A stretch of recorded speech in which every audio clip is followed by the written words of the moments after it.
نحمده ونصلي على رسوله الكريم أما بعد فأعوذ بالله من الشيطان الرجيم بسم الله الرحمن الرحيم حامين والكتاب المبين إنا أنزلناه في ليلة مباركة إنا كنا منذرين فيها يفرق كل أمر حكيم أمرا من عندنا إنا كنا مرسلين رحمة من ربك إنه هو السميع العليم رب السماوات والأرض وما بينهما إن كنتم موقنين لا إله إلا هو يحيي ويميت ربكم ورب آبائكم الأولين بل هم في شك يلعبون حامیم والکتاب المبین۔ حامیم حروف مقطعات میں سے ہے۔ سورۃ زخرف ختم ہوئی، یہاں سے سورۃ دخان شروع ہے۔ دخان کے معنی ہے دھواں، دھوئیں کا ذکر اس سورت میں آگے آئے گا، اس وجہ سے اس کا نام سورۃ الدخان ہے۔ حامیم یہ 7 ایسی صورتیں ہیں جن کے شروع میں حامیم آتے ہیں، جس کو حوامیم 7 کہتے ہیں۔ اور جو بھی حروف مقطعات ہیں ان کے معنی کو اللہ ہی جانتا ہے۔ یہ اللہ تعالیٰ کے خاص الفاظ ہیں، اس کے اندر ہو سکتا ہے کہ بے شمار معنی چھپے ہوئے ہوں، جس طرح ہم آج کل کے زبان میں کہتے ہیں نا کوڈ ورڈ، یہ اللہ پاک کی کوڈ ورڈ ہے۔ اس کے اندر کتنے الفاظ چھپے ہوئے ہیں، کتنی باتیں اس کے اندر آتی ہیں۔ تو جب اللہ نے اس کا معنی نہیں بتایا تو کسی کو آتا نہیں ہے۔ حامیم، حامیم عین سین قاف، کاف آیا عین صاد، طا سین الف لام را، الف لام میم، یہ سب حروف مقطعات کہلاتے ہیں۔ تو یہاں سے سورۃ دخان شروع، اللہ پاک فرماتے والکتاب المبین، قسم ہے اس کتاب کی جو کھل کر بیان کرتی ہے۔ حامیم والکتاب، اس میں کوئی چھپی ہوئی چیز اللہ پاک نے نہیں چھوڑی، ہر چیز واضح ہے۔ اگر کوئی سمجھنا چاہے تو اس کے لیے اس میں وضاحت موجود ہے۔ حامیم والکتاب المبین، قسم ہے کھل کر بیان کرنے والی کتاب کی۔ فرمایا انا انزلناہ فی لیلۃ مبارکۃ انا کنا منذرین، بے شک ہم نے اس قرآن کو ایک بابرکت رات میں نازل کیا ہے اور ہم تو ڈر سنانے والے ہیں۔ انا انزلناہ فی لیلۃ مبارکہ، وہ لیلۃ مبارکہ آج گزر گئی ہے اور 4 اور رہ گئی۔ یہ برکت والی رات ہے جس میں قرآن نازل ہوا۔ انا انزلناہ فی لیلۃ القدر شہر رمضان الذی انزل فیہ القرآن، تو یہ برکت والی راتیں ہیں، اس میں قرآن آیا ہے۔ فرمایا کہ انا انزلناہ فی لیلۃ مبارکہ، برکت والی رات میں ہم نے اس قرآن کو لوح محفوظ سے آسمانی دنیا پہ آیا سارا کا سارا، اور اس کے بعد تھوڑا تھوڑا کر کے 23 سال میں پھر حضور صلی اللہ علیہ وسلم پر ضرورت کے مطابق نازل ہوتا رہا۔ تو یہ ہے وہ راتیں، طاق راتیں، شب قدر کی راتیں جس میں قرآن آئے۔ میں انا انزلناہ فی لیلۃ مبارکۃ انا کنا منذرین، اور ہم تو ڈر سنانے والے کہ بھئی اس کے اندر جو احکام ہے اس پہ عمل کرو اور جو منع ہے اس سے بچ جاؤ، یہ اللہ تعالیٰ کا ڈر ہے۔ فرمایا فیہا یفرق کل امر حکیم، اس رات میں ہر حکمت والے بات کا فیصلہ ہو جاتا ہے۔ یہ شب برات گزری ہے، اس میں بھی یہی بیان تھا کہ اس رات میں فیصلے فرشتوں کے حوالے کر دیے جاتے ہیں۔ اس سال اس نے اتنی روزی اس کو ملنی ہے، اس سال اس نے مرنا ہے، اس سال اس نے شادی کرنی ہے، اور اس سال اس نے فلاں فلاں کرنا ہے۔ اب ہمارا نام اس لسٹ میں شامل ہو جاتا ہے۔ بعض دفعہ بندہ جو ہے وہ مردوں کے لسٹ میں ہوتا ہے، لیکن وہ دنیا میں مزے کر رہا ہوتا ہے۔ سال کے بعد وہ اس کا آخری دن ہوتا ہے۔ جب آئندہ شب قدر آئے گی تو وہ نہیں ہوگا، لیکن وہ مست ہے، اس کو پتہ ہی نہیں ہے۔ وَمَا فِيهَا يُفْرَقُ كُلُّ أَمْرٍ حَكِيمٍ، اس رات میں ہر حکمت والا فیصلہ ہو جاتا ہے، فرشتوں کے حوالے ہو جاتے ہیں۔ أَمْرًا مِّنْ عِنْدِنَا، وہ باتیں میری طرف سے ہوتی ہیں، وہ حکم میرے طرف سے اللہ فرماتا ہے کہ ہوتا ہے۔ إِنَّا كُنَّا مُرْسِلِينَ، اور ہم ہی ہیں رسولوں کو بھیجنے والے۔ رسول کیوں بھیجے گئے جی؟ کیونکہ اللہ کو اپنے بندوں سے محبت ہے۔ رسولوں کے ذریعے سے اللہ نے اپنا پیغام انسانوں تک پہنچایا۔ اگر رسول نہ ہوتے تو اللہ کے پیغام کا ہمیں کس طرح پتہ چلتا؟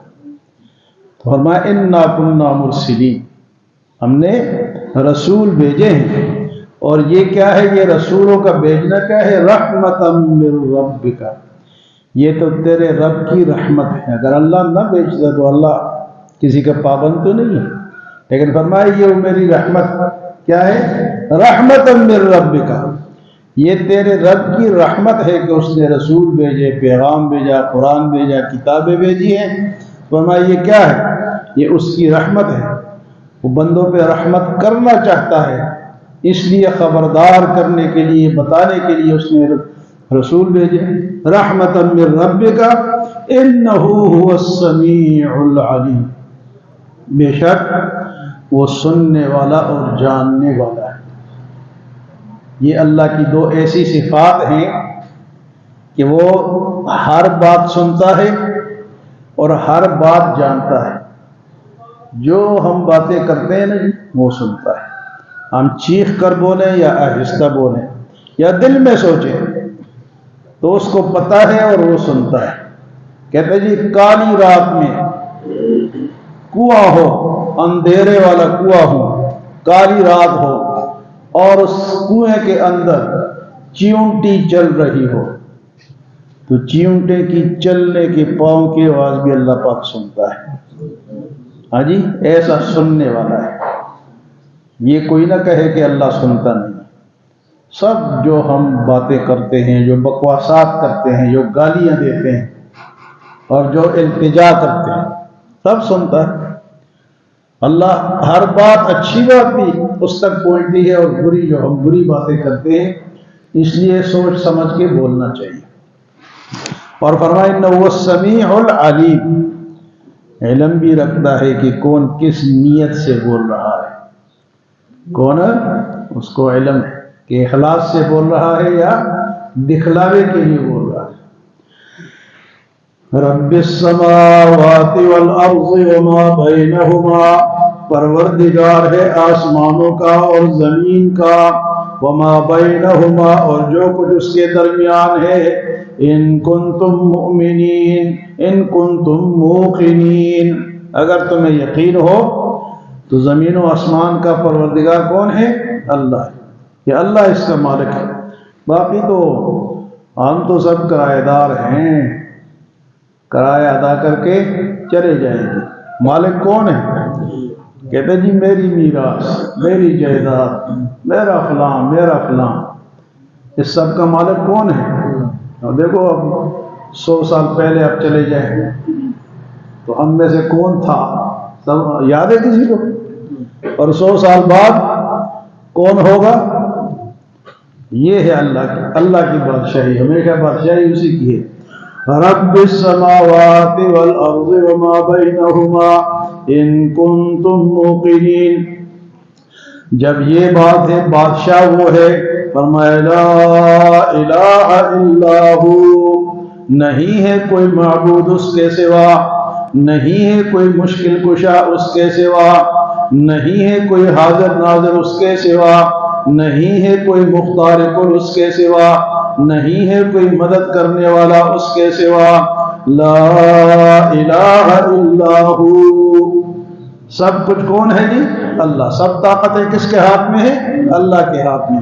فرمایا یحیی و یمیت، وہی زندہ کرتا ہے اور وہی مارتا ہے، زندگی بھی اسی کے ہاتھ میں ہے اور موت بھی اسی کے ہاتھ میں ہے۔ هو یحیی و یمیت ربکم و رب آبائکم الاولین، تمہارا بھی پروردگار ہے، تمہارے آباء و اجداد کا بھی پروردگار ہے۔ یہ نہیں کہ ہمارا تو وہ پروردگار ہے اور آباء و اجداد کا کوئی اور ہے، نہیں، سب کا پروردگار ہوا ہے۔ جو گزر چکے ہیں اور جو آنے والے ہیں، سب کا پروردگار کون ہے؟ اللہ ہے۔ بل ہم فی شک یلعبون، بلکہ بہت سارے لوگ ابھی بھی شک میں پڑے ہوئے، کھیل کود میں پڑے ہوئے، ابھی بھی شک ہے، ان کو پتہ نہیں یہ کیا ہوگا یا نہیں ہوگا، مریں گے تو کیا ہوگا۔ بعض لوگ کہتے ہیں کہ وہ ایک نعت لوگ پڑھتے ہیں کہ جب حضور قبر میں جائیں گے، مجھے تو الفاظ یاد نہیں ہیں، تو حضور صلی اللہ علیہ وسلم آئیں گے، ہمیں بچائیں گے۔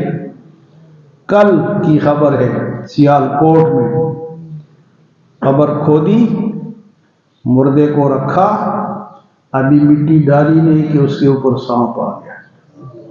کیا آ گیا؟ سانپ آ گیا، ابھی مٹی ڈالی نہیں، کل کی خبر ہے۔ بھائی ڈرو، اس بھروسے پہ نہ رہو۔ ہاں، جو نیک ہے، حضور کے سنت کے عاشق ہیں، حضور کے تعاون کے لیے ضرور آئیں گے، لیکن ہم کریں کچھ اور، سود کھائیں، شراب پئیں، زنا کریں، حاجی لوگوں کو حق کھائیں اور پھر ڈالے کس پہ؟ حضور صلی اللہ علیہ وسلم پہ ڈالے یا اللہ پہ ڈالے کہ وہ غفور الرحیم؟ بھئی اپنا کردار بھی دیکھیں کہ ہم ہے کیا۔ فرمایا بل ہم فی شک یلعبون، یہ ابھی بھی شک میں پڑھ کے کھیل کود میں پڑے ہوئے۔ کرکٹ کا میچ ہوتا ہے نا، تو کیا ہوتا ہے؟ سب دنیا دیکھ رہی ہے، سب تباہ، آنکھوں کا گناہ، وقت کا ضیاع، اور نتیجہ پاکستان ہار گئی، انڈیا سے ہار گئی۔ یہ بڑی خباثت ہے، جب انڈیا سے ہارتا ہے تو ہمیں بڑا افسوس ہوتا ہے، کسی اور سے ہارو تو پھر بھی کوئی بات نہیں، انڈیا سے ہار گئے۔ وہ ہٹلر تھا نا، ہٹلر، اس کے دور میں، اب جرمنی ہے نا، جرمنی کا تھا، تو اس کے دور میں 5 دن کا میچ ہوا، تو اس نے پوچھا کہ کیا ہوا، کون جیتا؟ تو انہوں نے کہا جی ڈرا ہو گیا۔ اچھا، 5 دن لگائے انہوں نے، اتنے پیسے بھی ضائع کیے اور ڈرا ہو گیا؟ ٹھہرا تمہاری میں خبر لے، سب کو لائن میں کھڑا کر کے اور شوٹ کر دیا، جان چھوٹی۔ اور ایک بات آپ کو مزے کی بتاؤں، جتنی دنیا میں کرکٹ کھیلی جاتی ہے، یہ صرف وہ ملک ہے جو کہ انگریزوں کے غلام رہے، برطانیہ کے زیر اثر رہے۔ اس میں بر صغیر تو ہے ہی، انڈیا ہے، سری لنکا ہے، بنگلہ دیش ہے، پاکستان ہے، نیوزی لینڈ بھی اس کے زیر اثر رہا ہے، آسٹریلیا بھی اس کی کالونی رہا ہے، اور یہ ویسٹ انڈیز بھی اس کی کالونی رہا ہے۔ یہ سارے وہ غلام ہیں۔ تو انڈیا نے یہ کھیل اس لیے ایجاد کیا تھا کہ وہ انگریزوں کو وہ دھوپ لگانی ہوتی تھی، وہ آ کے دھوپ میں بیٹھ جاتے تھے، ان کو تم کھیلو۔ وہ کھیل اب ہمارا کھیل بن گیا۔ ہر حال فرمائے بل ہم فی شک یلعبون، لوگ شک میں اور کھیل میں پڑے ہوئے۔ اللہ ہمیں اس کھیل سے نکالے اور حقیقت سمجھنے کی توفیق عطا فرمائے۔